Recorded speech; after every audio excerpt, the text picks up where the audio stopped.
You're taking, every time you get in the ring, two things you're taking, whether you like it or not. And I'll stand by this. I don't care who argues you.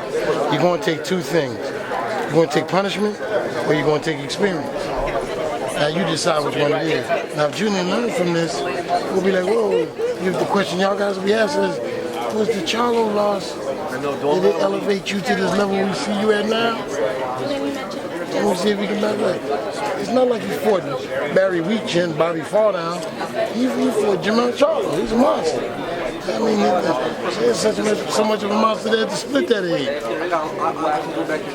And he got nothing to be ashamed of. I mean, you don't want to lose. He's a very proud kid. Very talented. It's going to be hard for him. Now is the time we determine the people around you.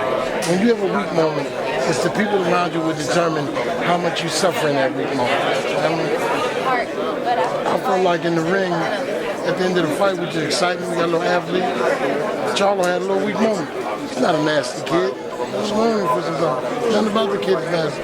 Had a little weak moment. Sometimes we got to grab the kid Ronnie had to grab him and pull him back a little bit. Julian's team is going to have to help him through this. And I think they will. Steve and the people out Zim and them, good people. So it was an outstanding fight. I thought it was back and forth. I thought the knockdown even was a 10-9. I thought he made that a 10-9 round. It was that competitive. And we was in the room for a real great fight. And Charlo decided he didn't want to give us all that. So he shortened the night up on us. Outstanding kid, outstanding fight. Charlo deserves the accolades, and his name should be ringing amongst. You know, we had another little monster running around in there, that little boo-boo. That'll be another great one. How does that fight play out? I hate seeing my young boys battle each other because it's bittersweet, you know what I mean? But So I'm saying you again. Boo Boo's a boxing fool. I've been watching him since he was about 13 years old. I mean, can really box. He really has that boxing thing down. I've watched him against the top amateurs in the world and everything. I mean, he's an outstanding kid. So we have to see. That's why we fight the fights. I mean, how many of us really put all our money on that little skinny Cassius Clay or Buster Douglas? We didn't. I'm sorry, I didn't mean to cut you off. How did you score the fight? If you were scoring it? I was in my bias, because Julian's out of my gym, since he was a baby. I had him moving ahead. So whenever it's like that, for me, I always break it even. You know, I think my guys ahead, I see it even, because I know I'm somewhat biased. But really, you know, I respect Charlo and his people, and I watched Charlo grow, so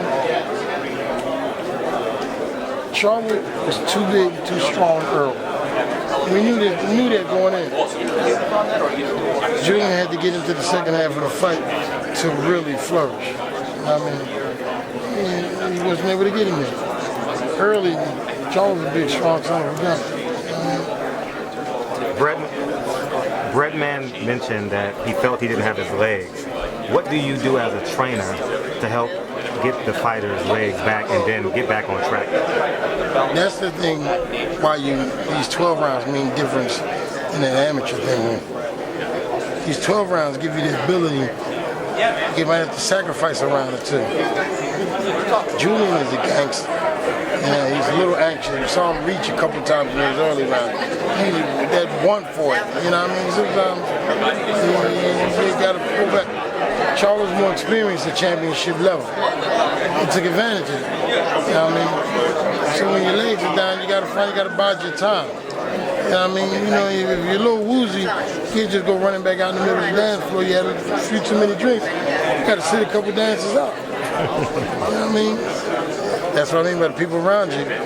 So your dance partner tell you, old lady tell you, you know, no, why don't you sit this one out? I saw you stumbling, you know what I mean? When your legs come back, you get back on the floor. You had to be careful. Charlo's so strong, so experienced now in the early round.